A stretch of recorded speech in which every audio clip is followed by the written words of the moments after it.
KO here. Welcome to Turmeric and Tequila, where we are working to inspire positive, radical social evolution by uniting mission-driven humans. I'm so excited today. We are welcoming fitness family into the house. T Taylor. She is a semi-professional football player. She is an entrepreneur, and she is an all-around varsity human chasing hard things with self-belief and faith. Listen to this conversation if you are looking to get inspired to try something new or do something you've never done before. This is a phenomenal conversation, and be sure to check us out wherever you get your podcast, but go look at TT's social media now. She's heading down to Brazil to compete internationally, so go follow her on the socials and watch her represent the USA. Let's go. Have a great day, and check us out on YouTube as well. Cheers. Welcome to Turmeric and Tequila with your host, Kristen Olson. Questioning a better way, one gracefully disruptive conversation at a time.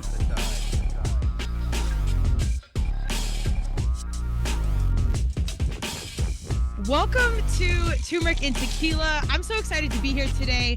We have fitness family in the house. You know, these are some of my favorite conversations if you listen to Turmeric and Tequila. And this is somebody I actually have the privilege of seeing on the daily most weeks. So it's amazing. She is a longtime athlete, entrepreneur, and current semi-professional women's football player. So anytime she's at the gym, I always feel like I'm back in college and like my fellow athletes are there. It feels like team practice. And those are some of like my favorite days. So I've told her and one of the other players that shows up sometimes it like brings me back. So I love it. So without further ado, T Taylor, Tamara Taylor. I only call her TT, so I don't know. Call me TT. Yeah, I say these are again like our collegiate practice days. Everybody had a nickname. I don't even know your real name. Don't even know the first name. Yes. Absolutely. Welcome to the podcast. Thanks. What's up, y'all? It's your girl, TT to the shore. Yeah, look at that. Staying on brand. If you look at her social media, she is consistent with her branding 24/7 because it's authentic. We've been talking about this conversation for a long time. I think being female athletes, competitive athletes, being competitors, being entrepreneurs, we've had a lot in common. And like I said, the journey has had some parallels, which is really cool. And this is what I love so much about CrossFit. It always attracts these super mission-driven varsity humans, regardless of where you're coming from. Yeah, you show up and you immediately have at least that in common. And it's magical. But so let's talk about you. Tell me a little bit about young TT. Like, how do we get into fitness? Was it in the family? Like, were you guys always competitors? Like, give us the young human version of you. Yeah. So I've been playing sports. I started off playing basketball, softball, and volleyball. And then it switched to just volleyball and softball. And then once high school came about, I kind of dwindled down in sports and got into acting, drama, musicals, and things like that. But we are a competitive family. My dad played football back in college for the Iowa Hawkeyes. Hey. My mom was a cheerleader. My brother, he was actually a pretty good player, a pretty good basketball player. And then just naturally, we're a competitive family. So we would wrestle around the house or tackle. Yes. My dad would run and tackle us on the bed or something. So it was always something to be competitive about. Always trying to race to the car. Yeah. Everywhere we go. Like little stuff like that. So the competitive spirit has always been a thing in my family and friends and all of that. So did you guys do, because the Olympic lifting is very like specific. I would never have crossed paths with it without CrossFit. And you're a phenomenal lifter. She's incredibly strong. I'm not even going to say for a woman. This human is strong for a human. And if you look at the social media, she's got the videos and the likes to prove it. But the Oli lifting is really interesting because, I mean, unless you're exposed to it as a kiddo or through CrossFit or something specific, it's hard for it to cross paths. When did you start doing the Olympic lifts? So 2017, I decided I was going to change my life. I was 346 pounds on a good day. I'm sure it was past 350, at some point, but 346 pounds, got into CrossFit, let's say probably June or July of that year. And at first it started out just strictly trying to lose weight. And I didn't get serious into any kind of lifting until like 2018. Okay. So I'm naturally strong, but I didn't know how to be strong technically until I got into CrossFit. So I really got into CrossFit really just on the whim of, I'm big and I need to lose weight. I was pre-diabetic. I had high blood pressure, high cholesterol. Everything was going towards the wrong way. And so I was like, let's make this change. And then it happened to be CrossFit over anything else. So, but I don't know how I tell people all the time, I'm a creature of learning. Yeah. And I learned quick that to get stronger, I had to focus on technique.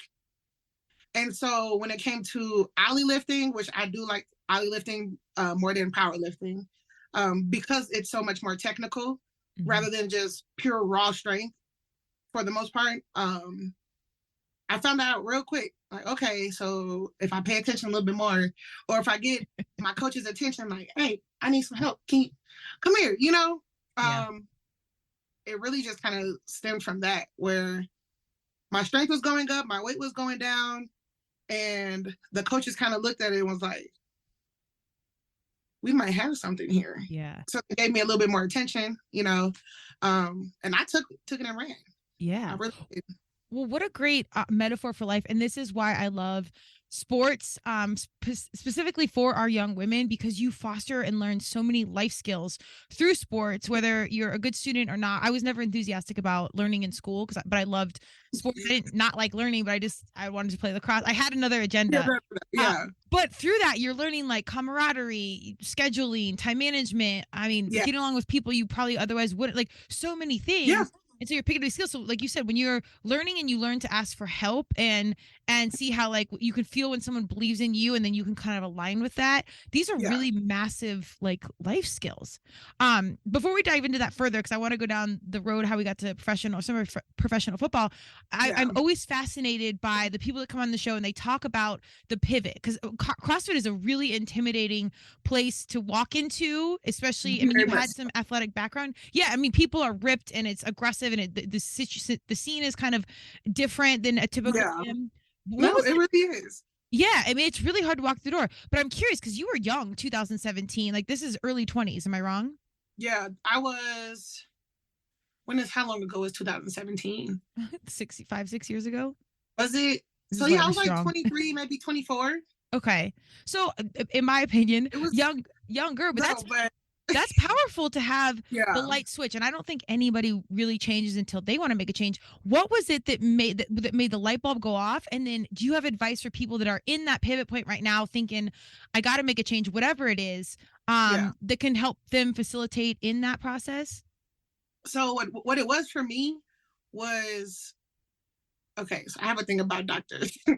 And at that time I had went for to get my blood drawn, to get it tested and all of that, because I was gaining weight and we were trying to figure out if there was anything wrong. And I also was trying to get off of any medicine that I could, because I don't like to take it. Yeah, so my doctor at the time, she was like, well, you're probably going to be on high blood pressure medicine for the rest of your life. I said, I was like, no, absolutely not. That's not a thing, because at that point, I had only gotten on medicine for blood pressure because I had gotten too big. So for me, that was my turning point of, well, no, that's not the case. And it wasn't the case. And you're not going to tell me that I'm going to be on something for the rest of my life if there's a change that I can make that can make the difference. So for me, that literally was the turning point. I said, yeah, you're not about to tell me that, because like it does run in my family, but it only runs, I feel like, watching like what we eat now, or what we ate then, I should say, it's mostly due to diet more than anything. We move, like my family, my mom and dad, siblings and all that, we were pretty active for the most part around that time and before. Our food really is what it is. And I can only say that now because I've gotten a grip of what I need to eat and don't eat, or what I allow myself to eat. And each item or each food group does something different. So I can only imagine if I knew what I knew now, then and before, I'm pretty sure I could have solved any issues throughout my family that we were having. just simply off of the foods that we eat. And for anybody else that's struggling with it, it really is a decision. So you decide and you take action. Yeah. I made the decision. I got that information from my doctor, and she pissed me off to the point where I said, I'm going to show you that you're wrong. Because I like to be right. I'm the type of person that does like to be right. So I'm going to show you, boo. Like, no, this is not what you're not going to tell me that I have to take something that I don't want to take for the rest of my life. Yeah. It was a decision, and I acted on it, and I continue to act on it. Because it is a life-changing thing that's going to be lifelong, if I want it to be lifelong, if that makes sense. Yeah.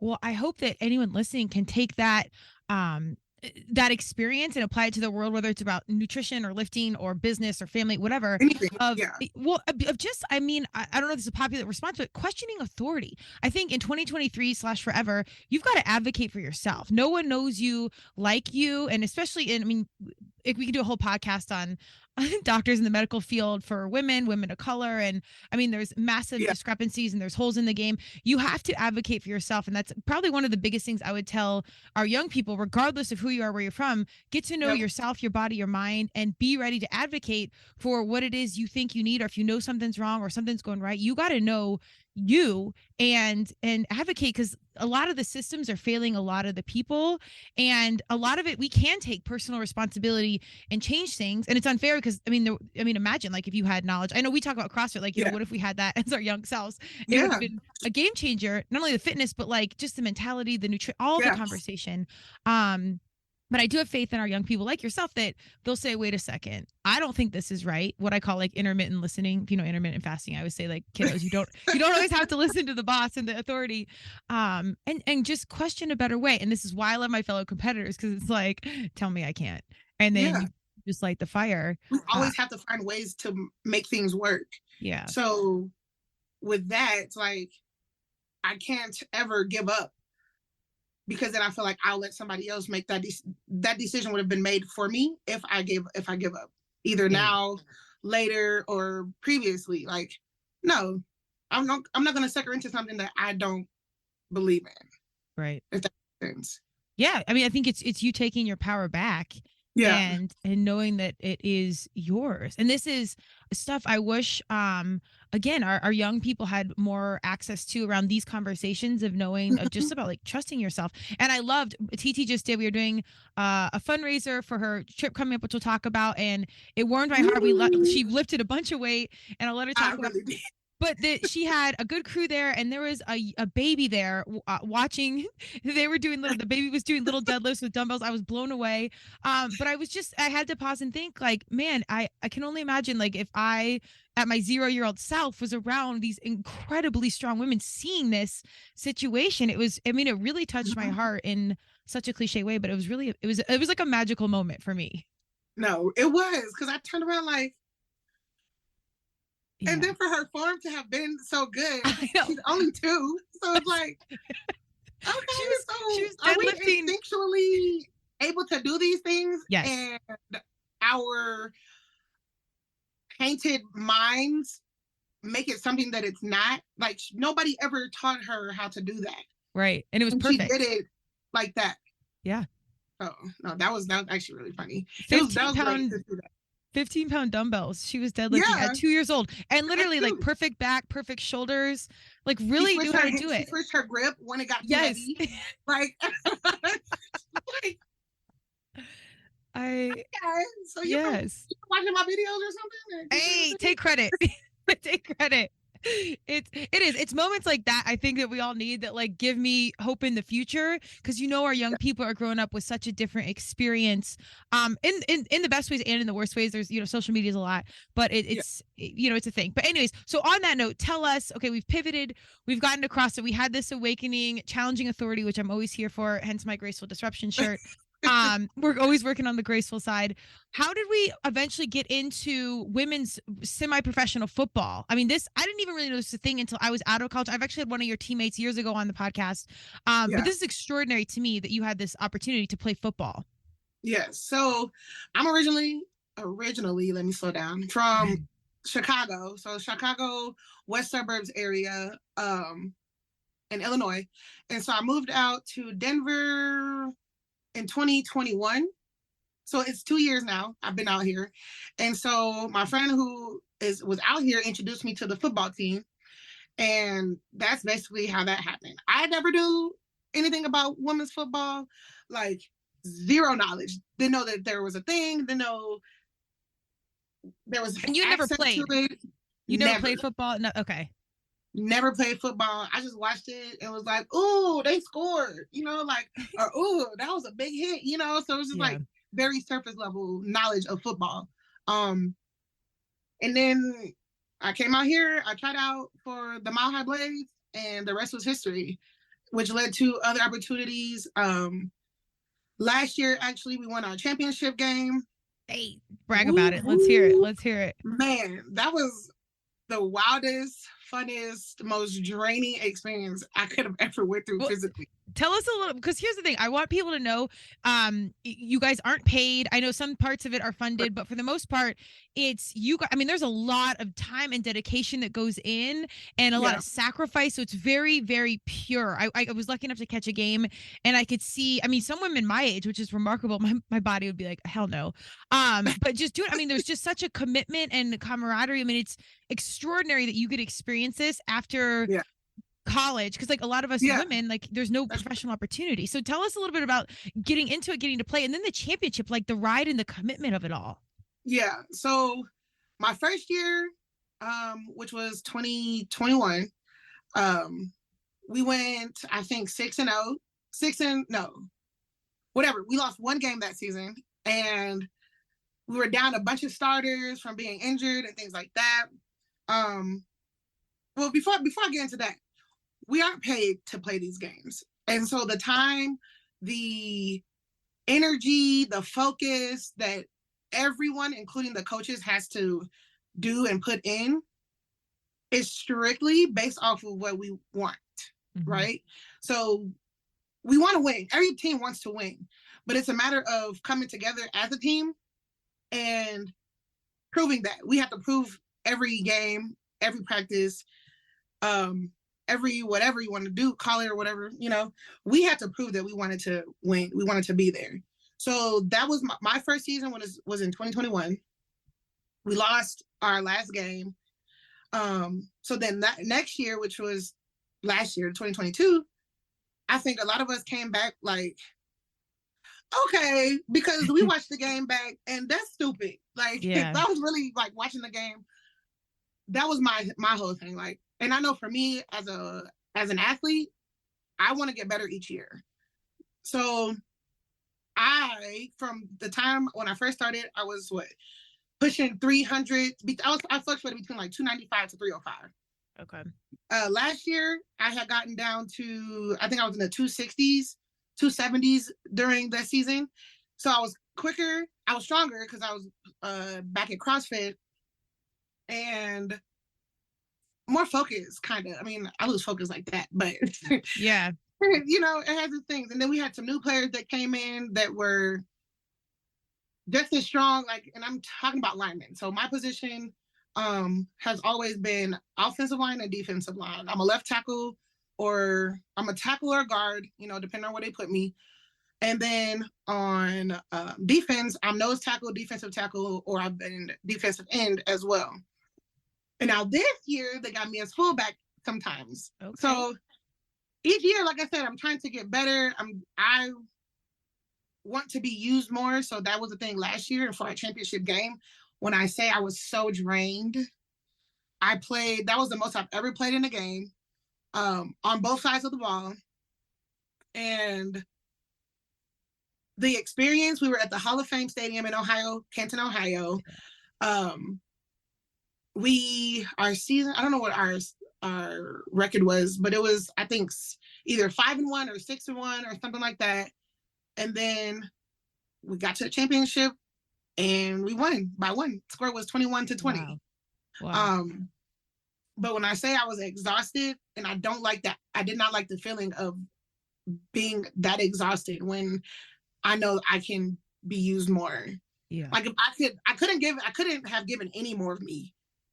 Which is a good thing, right? Yeah, absolutely. But also, like, I feel like I could have made a little bit more of an impact. So I think that might just be an inner battle within myself. That might not ever go away from one to another, but yes. Yeah, because there were times my teammates literally had to get me off the ground, like, Tam, get up. I'm like, how? Like, where are we? Like, at the last 30 seconds of the game, one of my best friends who also plays with me, she goes, she was like, Tam, we just won. I said, no, we didn't. We still got like 2 minutes left. Wow. And blah, blah, blah. And she's like, Tam, okay, just stay on the field. Offense is about to come out. And then I kind of slowed down and looked up at the scoreboard, and I was like, we won? Like, that's how I would say drained, but like so in it. Yeah. I was, and that we were. Half of us didn't even know we were that close, you know what I'm saying? So it was such an experience altogether. And then to be able to have done it we had like kind of a small team because just people couldn't come this year or decided not to play with us this year, whatever the case may be. And then it's kind of intimidating to see other teams that have like 40 plus people on theirs, and we come like I felt like we were, what's the team in Space Jam? They were the Monstars and we were like, well, we're gonna make it with these rudeness, silliness people we got on this team, and we did. And just recently, matter of fact, one of our coaches was like, we won our championship last year because we played for each other. Yeah. 100%. Literally, it was either this week or last week he said that. And he was like, so this year, let's also play for each other, but let's also look good while we do it. So I was just trying to mesh everything and bring everything together. But no, that whole experience was nerve-wracking. We had to fight almost the whole game. Yeah. It was great, and it was an experience that I'll never forget. Yeah. So, well, it's life changing, and I think the glory of sports is it's so heart-making and so heartbreaking, and there's so little in between. But that's why you play, because you play for those. You play, practice, pay, do all this for those big wins, or like that 1 minute where things came together. I mean, you play so hard, and I mean, it's so 50-50 on a good day. Yes. A lot of times you're walking away heartbroken, but damn, the days you walk away and you do it, it changes everything. And I think that's why you do it. Yeah, I think that's why we do it. Because some people, like my best friend, she's been playing for 10 years. Wow. There's another lady that's on the team. She's been playing for dang near, I would say between 15 to 20 years. Wow. I'm just here my third year. Like, okay, so like, what are y'all doing? Because I know y'all not going to be playing for that much longer, but I still have like a lot of energy because this is actually really fun. I've learned a lot about me as a person playing, like what I'm capable of mentally. Like really, that whole championship game was such a challenge. Like, when I tell you, I was mentally like all over the place. And the point where there was a couple of times I yelled at the coaches because I needed a break or whatever. And I pushed myself to the point where if I said I needed a break, I really probably did. Yeah. Because I was willing to just give everything that game. We were going to win that game regardless. And so there was a couple of times I'm looking over on the sideline like, I need a break. And so one of them was like cracking up. Like, y'all, okay, this person comes in. I'm just like, y'all see me over here about to go crazy? Like, dang. It was just great. But we really did play for each other. And I really do hope that we do get more funding, essentially. Like, for me, the best thing for us would be that the Broncos would pitch in. Because why not? I mean, we're the winners, obviously. Right? Well, we need some winning in that organization in general. I'm exactly born and raised Colorado kid, Bronco fan, but let's keep it 100 here. Yeah, colors are the same. Our mascots are similar. Ours just is a girl with like blue flame hair. You know what I mean? Yeah, she got inches. So we be sitting here like playing around, messing around with that. But no, seriously, it only makes sense to do that.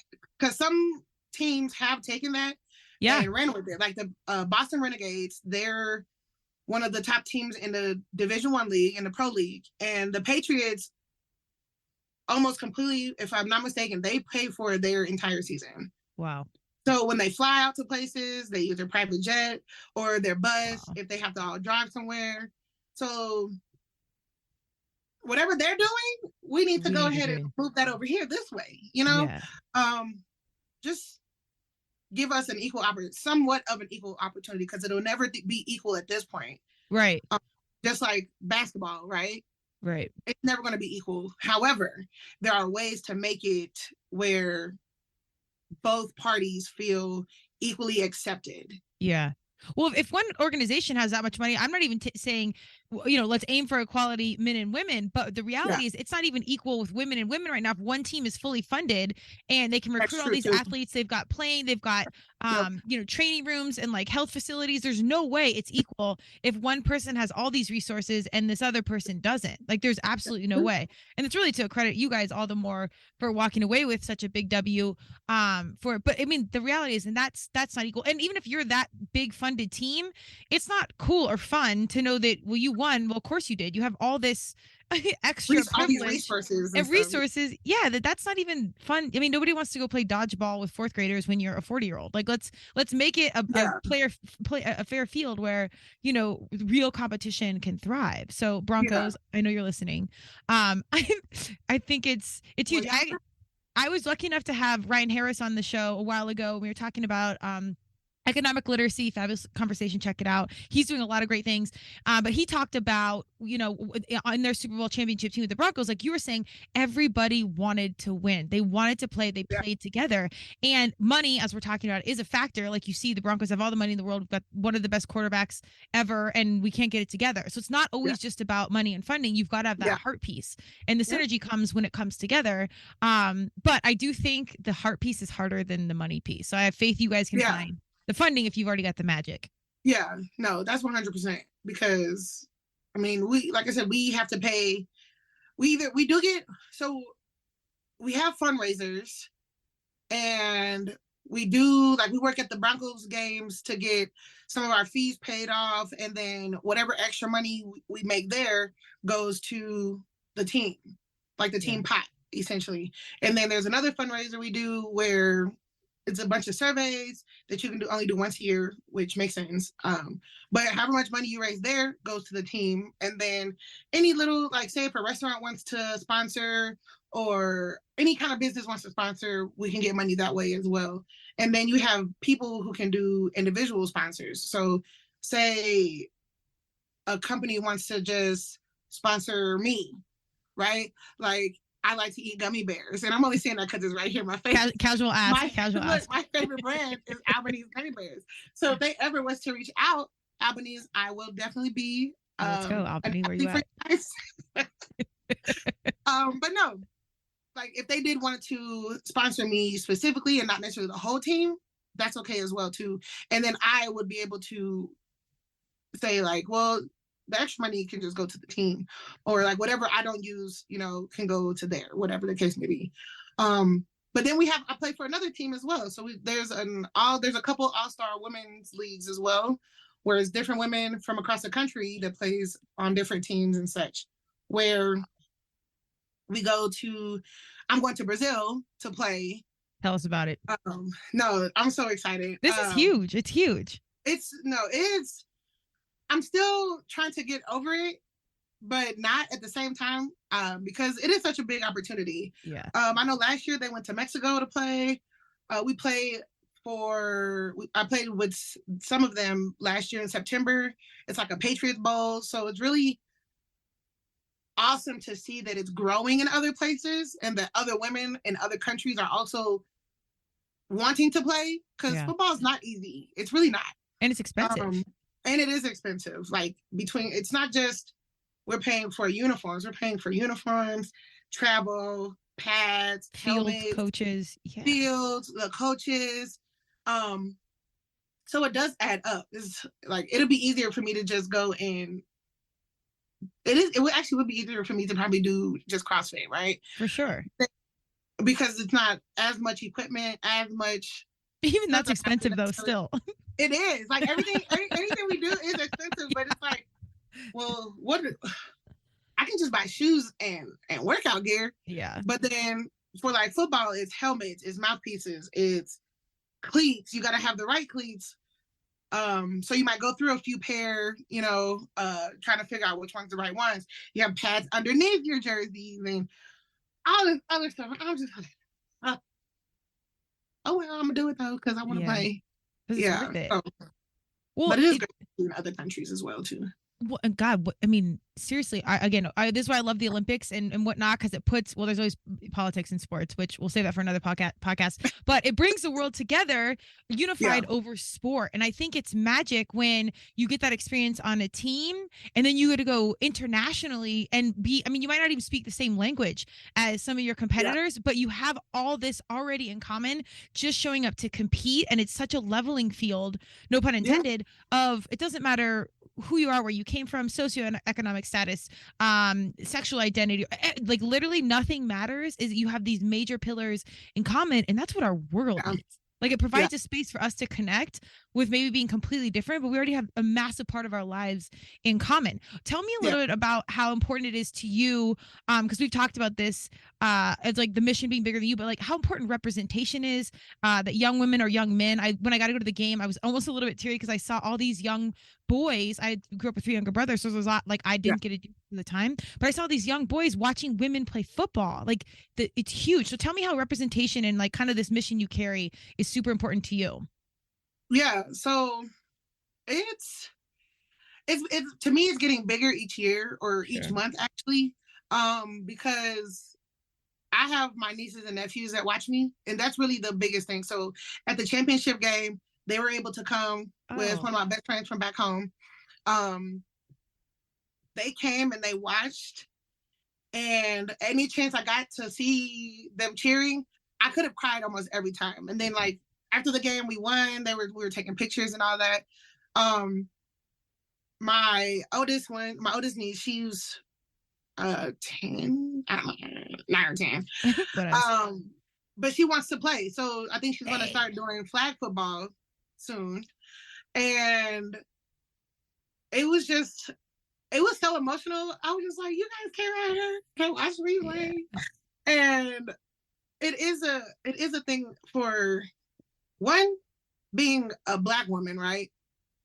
2, being a Black woman playing football. And then I have these little eyes that are watching me give my all to something that doesn't necessarily only serves me. That's the bigger picture. Like you can fight for things and it's not always going to be just about you, but what you're fighting for is going to include you because you're fighting for it. Yeah. And so these are the same little ones that have been watching me lose weight as well. So they've seen me at my heaviest, whether they remember or not, but they have seen me at my heaviest. And they've also seen me at my smallest, and they've seen me in between. So now it's going from that to seeing me play football at that high level.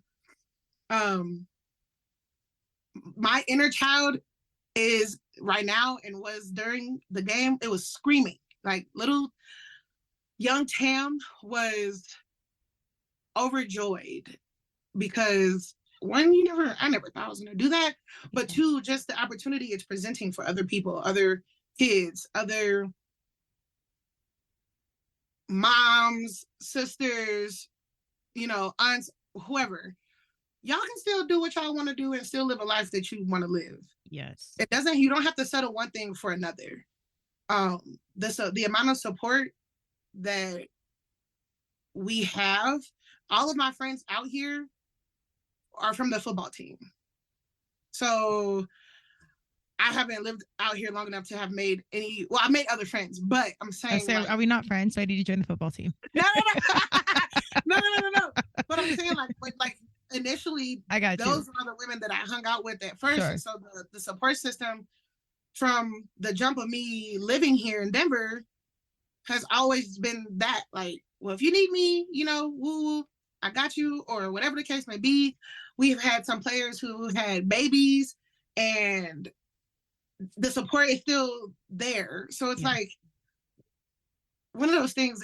It's one of those unspoken things that you kind of, I think, as women, we're naturally nurturers, and so we kind of take each other under each other and make it do what it do, if that makes sense. But my inner child and being able to have my nieces and nephews watch me, I think that probably was the biggest thing out of that whole weekend, because seeing their faces, like they were really cheering on, like they knew what there was. Like I know the two oldest ones might know a little bit more because the oldest, he also plays football, so he kind of knew a little bit, but they were all looking up like, y'all really think y'all know what y'all talking about? Because I really, like, I barely know, and I'm playing. Like, okay, y'all get to, look, cheer me on, please. I need all the energy and some to get through this game. But it is just there to show you can really, our minds control so much, and we don't know it until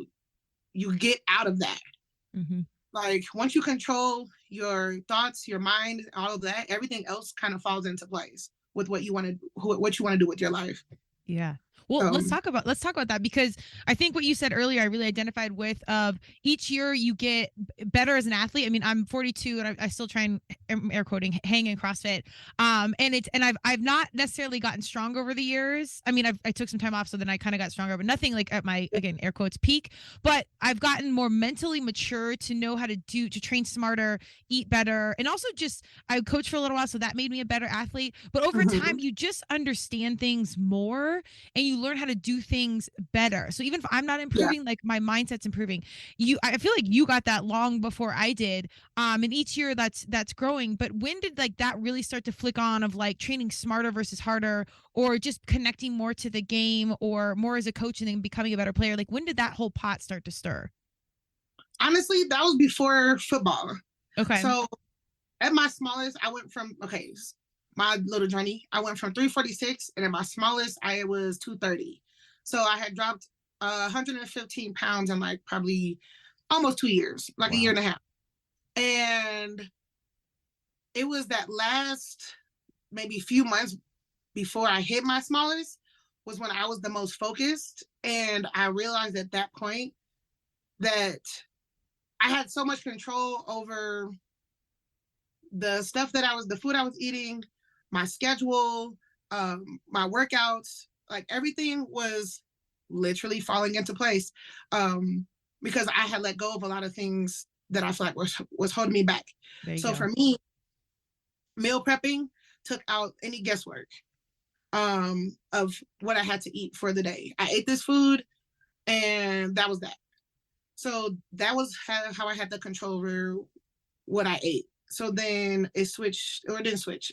Working out, I'm a competitive person. So some of my friends who were smaller, quicker, had way more knowledge of CrossFit at the time. Well, they still do now. So that's neither here nor there. But then I was trying to compete with them mentally, like, okay, I can do double unders. Let's see if I can keep up with like what the workouts that I knew that I could probably push a little harder, I would.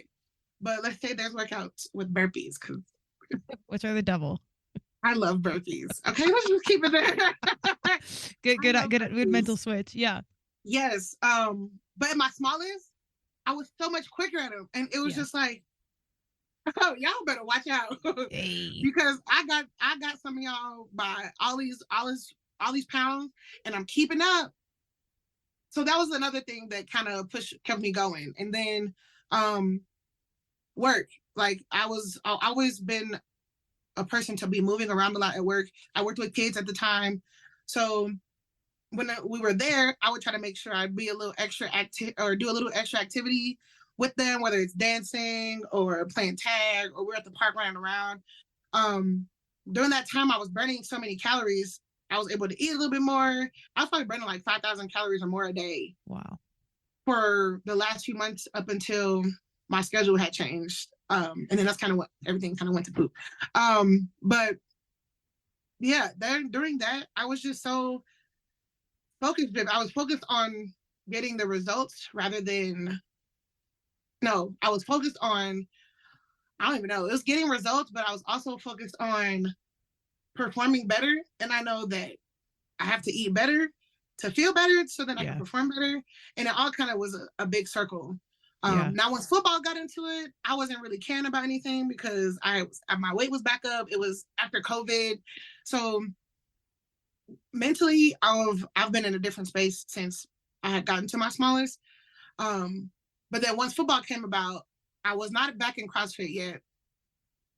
But football was just another thing like, oh, well, I want to be better. It pulls you back in. So I have to learn the game, which you will. I will, right. I'm learning still. It's never like, I don't feel like I'm ever going to be 100% on it, but that's neither here or there.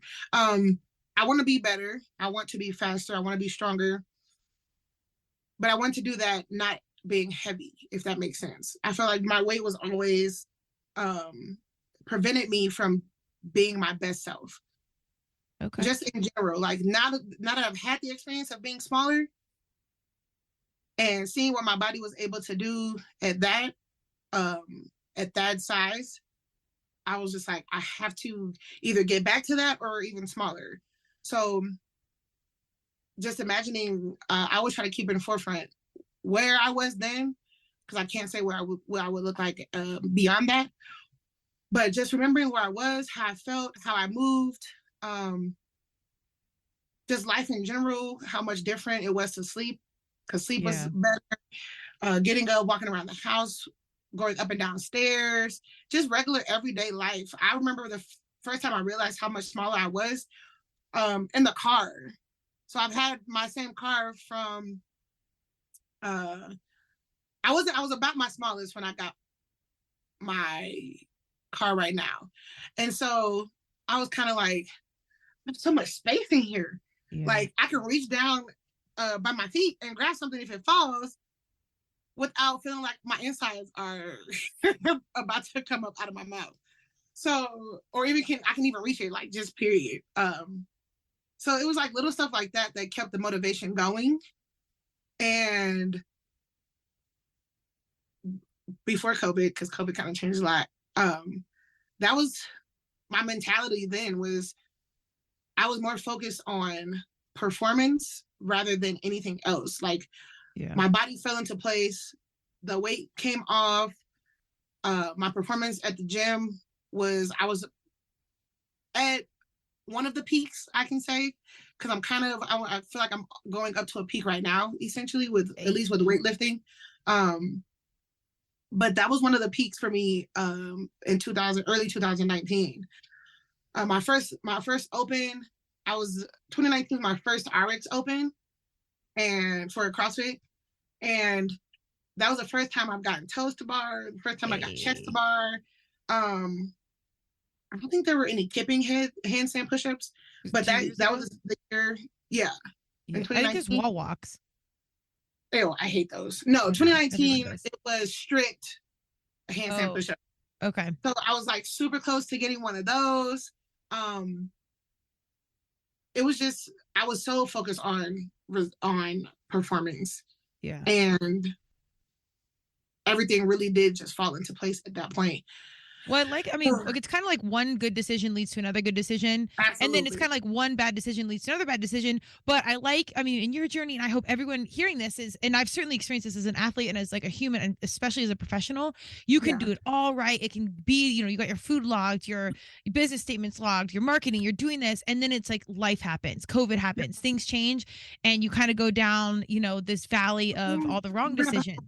Yeah, but I think the key is, and tell me if you're good at this, because I will always be working on this, but giving yourself grace in it, I think, is like high achievers, my varsity humans. I mean, we're usually the most crazy.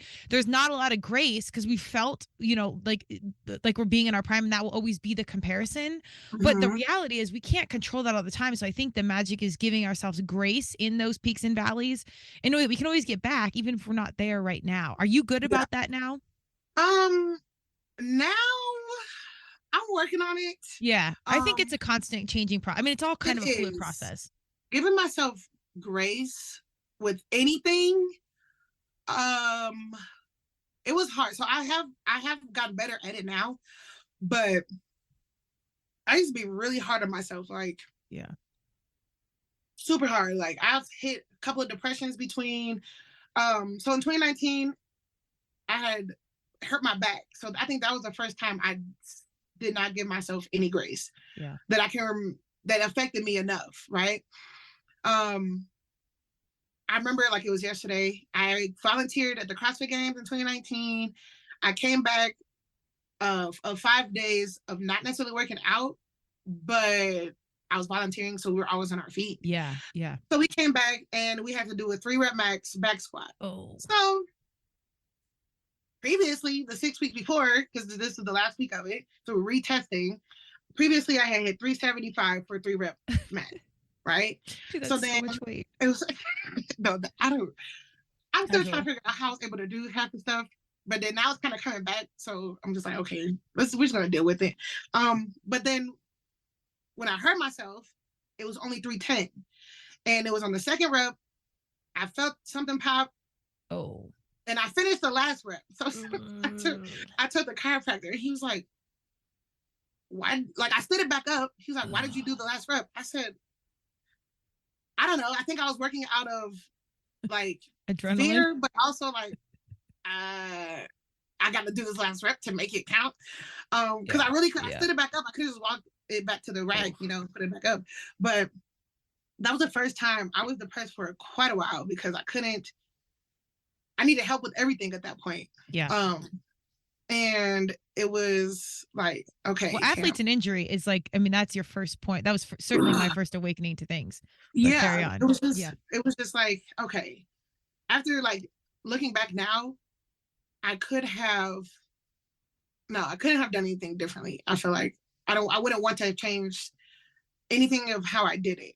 But moving on, I know that the grace that I have to give myself is because I am doing a lot.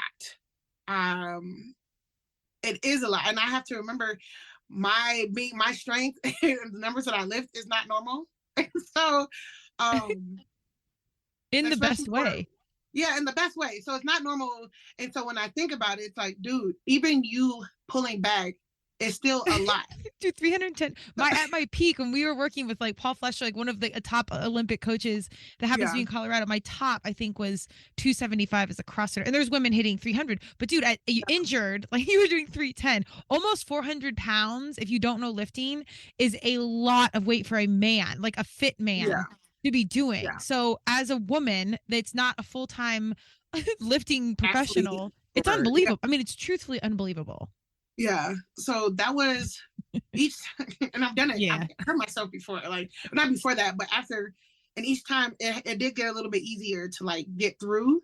But it was definitely, that was like, who, or just in life, like say something happens and it's like, you're so used to doing something one way, you have to remember, okay, let's step back. Let's take a look at the bigger picture and remember that you didn't let go all the way. And this is just a little speed bump. You're going to get over it. You're going to get through it. Just remember, the why. Remember your why. Remember anything that keeps you going forward. And that's really the biggest thing that I try to tell myself and tell my friends. But sometimes I'll tell my friends and I'll give some sound advice, but don't take my own advice. So I have to remember to take my own advice quite a bit. Like, okay, let's stop. Let's breathe. Let's have a me day. Let's get the journal. Let's write it out. Let's pray. Let's do whatever I need to do to get myself back to Pam, Yeah. I think that's phenomenal advice. And you see, our high competitive athletes. I was fortunate to play collegiate sports, and Title IX was a huge piece of my conversation, creating that space for women's sports. And it's big, but there wasn't a lot of conversation around mental health. And now 20 years later, I see my top D1 kiddos and there's death by suicide. There is people quitting when they played their whole life and they're at the peak of their game. And it's a full-time job if you're competitive. And now, I mean, it's a full-time job for you and you're not even getting paid like we weren't back then. And there's huge commitments. Not a lot of people are talking about the mental training. You've got all this physical lifting, whatever. How did you come up with some of these coping skills? Because again, at 42, I've had the privilege and opportunity to, mostly because of my work, it shoved me in the right direction of like brain health, mental health. It wasn't really a conversation. So I was fortunate to cross paths with this, but how did you kind of get a wrangle on your mental health, and then develop some of these coping mechanisms that happened? Because injury, I was just like you, that was my first depression. I tore my ACL. I didn't have lacrosse, so I didn't have an identity, and I was never given those tools. So what was like kind of like the thing that sparked that light, and what gave you the tools that you can now implement? Honestly, starting off, I'm not even sure.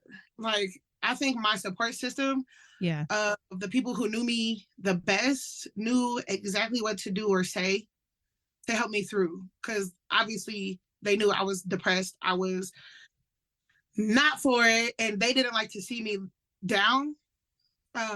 So they did whatever they could, or said whatever they could to kind of help me through it. I want to say out of it, because like we can only help ourselves out of situations essentially, but you have other people there to help you through situations. But nowadays, honestly, it really is my faith in God that's helped me get through quite a bit. And actually stay as calm as possible. Because I've had some situations recently that most people would have lost their mind and completely just checked out. And I attest everything and how I've been from every situation to my connection with God, because that's really, I have my friends, like my friends are always my support system, but my connection that I've been able to grow in more recent times, and I mean like within the past year, it always brings me back, like brings me back to my senses. Like, yes, there's therapy. Yes, I used to go to therapy for different reasons and things like that. But at the end of the day, nowadays, being 29 and I have all of these things going for me, I can only attest for where I am mentally to God. That's really it. Like what I'm learning and things like that I've been applying to my life, and the results have been astronomical compared to what they were before. And that's the only thing I can attest it to. Is my relationships with people, and then my relationship with God, which then turns into the relationships I have with people around me. I think too, it changes your relationship with yourself. Like everything changes from that point. Because like you and I would say this with all my competitors, mission driven, varsity, high achievers, and this is never like an elite conversation, like better than worse, because we all have our own crazy. But for us as leaders, is, and again, a conversation versus of responsibility versus eliteness, but we can have all this good advice because we've got great experience, but to take it and to absorb it is a whole other challenge. And I believe that I'm not traditionally religious, but spirituality, believing in something bigger than yourself, however you package it. I would say God, universe, Madonna, because we're the most, but you just believe in something, because there really is larger order. And if you pull back, you can kind of see when things get in alignment, when you do have really like that self-belief. And I mean, I think when you listen back in this conversation, you hear in your own story, I think one of the most beautiful, intertwining lines through all of your journey is that you always deep down had that self-belief. You questioned the doctor, you got yourself around people better than you at football or CrossFit, and then you got to their level. I mean, there was this continuous baseline of self-belief. Would you agree with that? No, 100%. 100%. You're just getting started. You're not even 30 yet. You better live I will alive. be this year, but hey, with the people, and that's another thing too, like with people that I've met through CrossFit then, and then now football and CrossFit, because they go hand in hand. Age really is just a number. Because some of, like back home when I was working out with people, I was working out with men. Well, I was able to keep up with the men with weights, and then and with workouts as well. So they would always, I won't say they would always want to pick me, but I'll be able to pick them, or whatever the case may be. Like whatever. There was a man there who's like 57, who could work out half the younger dudes there. Yeah. And on Saturdays, it's always partner workouts. And so most Saturdays, it would be a lot of Saturdays. It would be me and him, or me and one of my close friends. She's super small, super short. And and whenever she would come, we would kind of match a little bit and just work out super hard. And she actually is 10 years older than I am. And everybody, there was like age wasn't anything. Age was just a number. Yeah. Because I would say the older seasoned people that was at CrossFit were dang near better than some of the younger kids. So I'm like, well, I'm gonna hang out with y'all because not knocking the younger ones, right? Right. I'm also as it is, so I connected with the older ones, but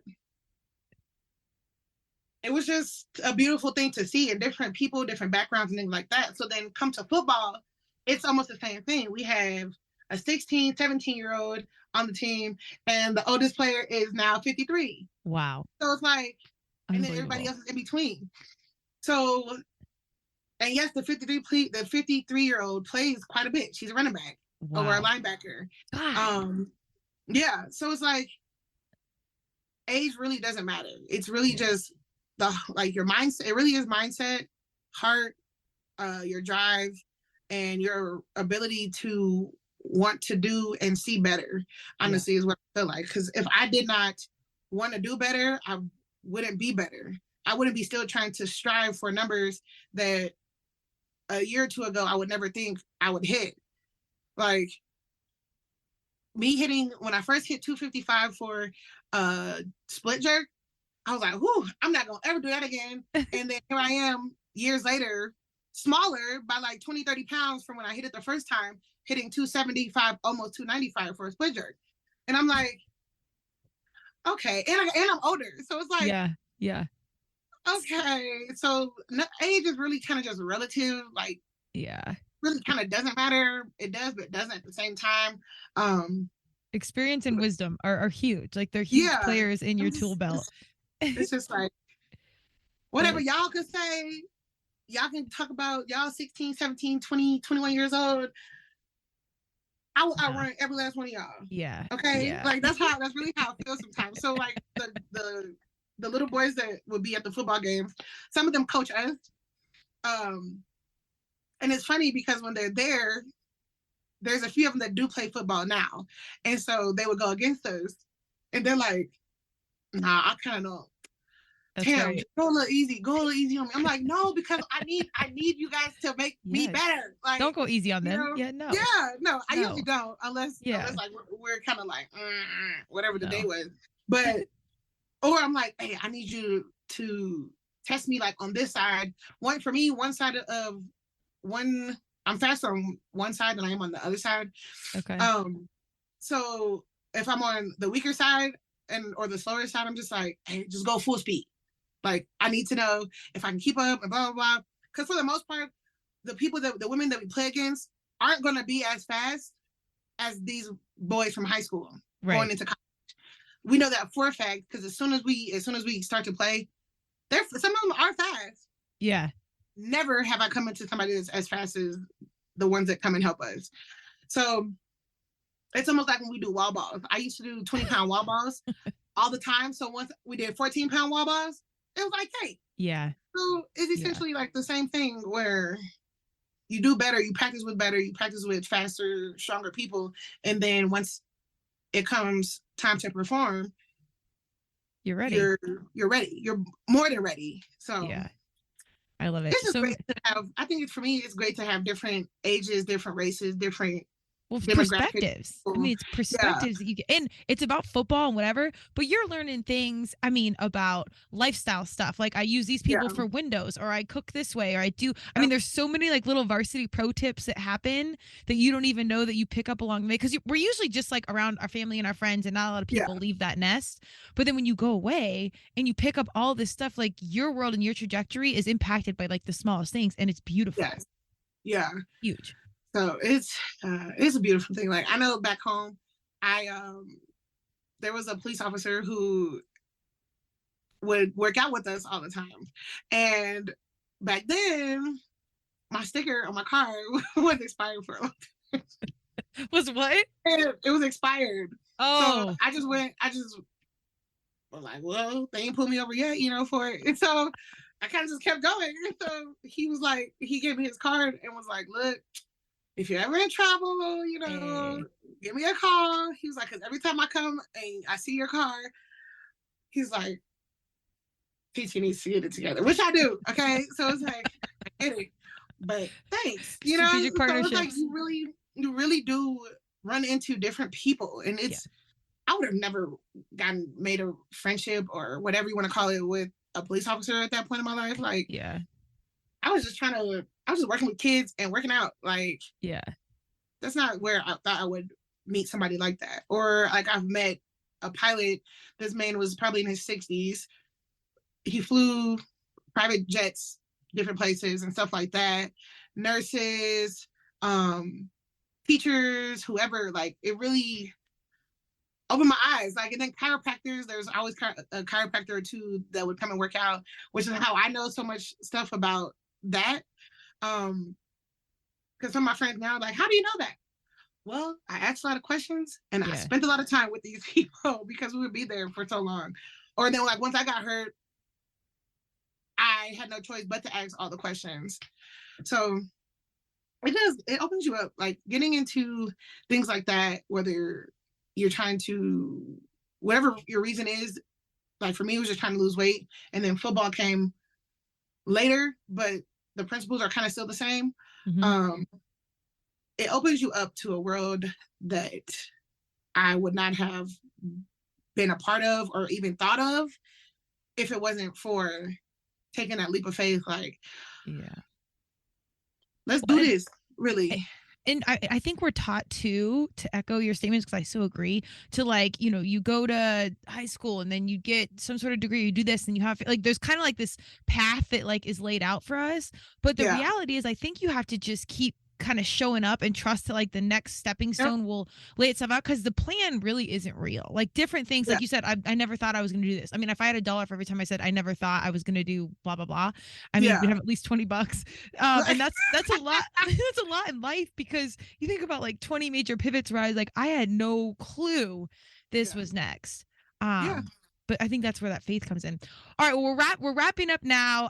TT, I want you to tell us anything that's coming up. Businesses, listen, look alive. You can get involved. You can be a part of a championship team right now for a very affordable price. How do we find you? Tell us what's coming up. Give us the details.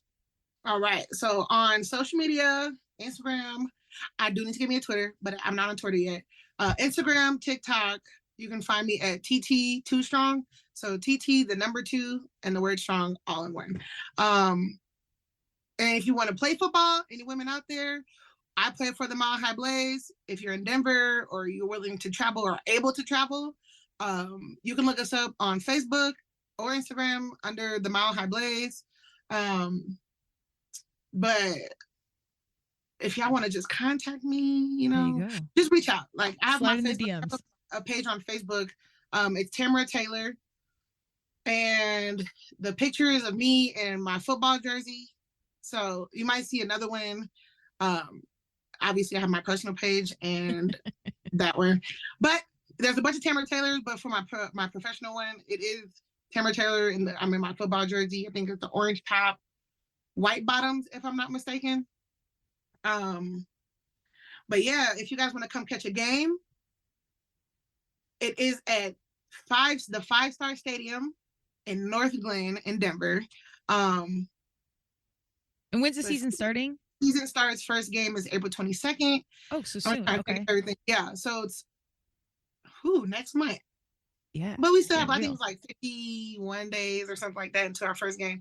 But games are on Saturdays. They usually kick off at 7, I think. Sounds about right. But yeah, so games are gonna be on our Facebook page, because I don't know. I know our schedule, but I kind of don't. But yeah, for the Brazil game, the game in Brazil, I think it will be streamed. Oh. So that game is going to be on March 11th. Okay. It should be streamed, but I'm not I'm 100% sure, but I did ask. They said they usually are. So I'll be posting that information up soon because I get to play in Brazil. Like, what? Hey. I'm still kind of trippy over that. That's still super trippy. But yeah, I mean, you guys if anybody reaches out, I'm usually fairly quick to answer any questions or things like that. If y'all want to come work out, I work out with Kristen at T&amp CrossFit. Let's go. Usually at 9:30 in the morning. Sometimes in the evenings. It's like, but no, 9:30, sometimes 12 noon is a good class too. If y'all want to just come watch us die a little bit, that's fine too. But you can participate and die a little bit. Because y'all push me so much. We try. You and Lauren, I'm like, oh, I don't want to do this. You look over and you're pressing what we're deadlifting. So it's okay. Everybody keeps each other humble. I have to get in where I fit in. Hey. And if I'm a lifter, I have to push because these workouts. And I was just thinking about that yesterday because I hit a break yesterday. But I'm like, I'm gonna make sure I'm gonna win something. So I'm gonna get them on these lifts, and then soon I'm gonna catch them. But that's the beauty of the team, though. Everybody can kind of do their thing and do what you're good at because no one's good at everything. So that's when you can like get together. On that note, give us any good advice for I'll say our young people, but really anybody that's maybe not even athlete, but that's in the thick of something that might be on a pivot or it might be challenging. Maybe it's an athlete that's injured or you're pivoting professionally. What's kind of good advice that you would give to someone kind of looking to make the next step? I'm going to say just go for it. Hey. If you're afraid of something, if it's something that's making you question it, I questioned a lot and I just did it. And then me doing it answers the question. Hey. So I would say whatever it is, fight through it, make the decision that you're going to reach whatever goal it is, and then make sure you do whatever is necessary to reach that goal. It can, no matter how long it takes, because I've been trying to get down to my smallest weight since 2017. But the journey is where we are made. If it was handed to us, we wouldn't be these great, awesome people. It's the journey that makes us fight to become better, to want better, to thrive for better, and essentially makes us better overall. So I'm gonna say, go for it, make the decision, go for it, and then make sure you stop at nothing to reach it, no matter how long it takes. Amen. That's what's up. Yeah. Maybe pack a helmet because I agree with you. The journey's real, but that's the gold right there.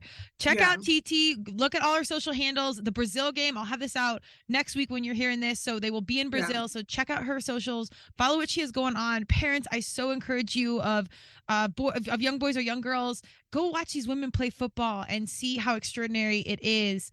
To see the people in the audience, the players on the field, the experience is what this world needs. So I knock you out. Yeah. Hey. I look real. I tell people I like to dress up and I look real nice, but I'll knock you out. Turmeric and tequila. There it is right there. Yeah. Real nice. And then we'll put a spin on it. I love it. TT, thank you for your time and energy. I can't wait to see where the journey goes next. And we'll see you at 9:30 in the gym. Yeah, I'll be there tomorrow. Thank you. Thank you for joining Turmeric and Tequila with your host, Kristen Olson. Tune in next time, and don't forget to subscribe on Apple, Google Podcasts, Spotify, or wherever you listen.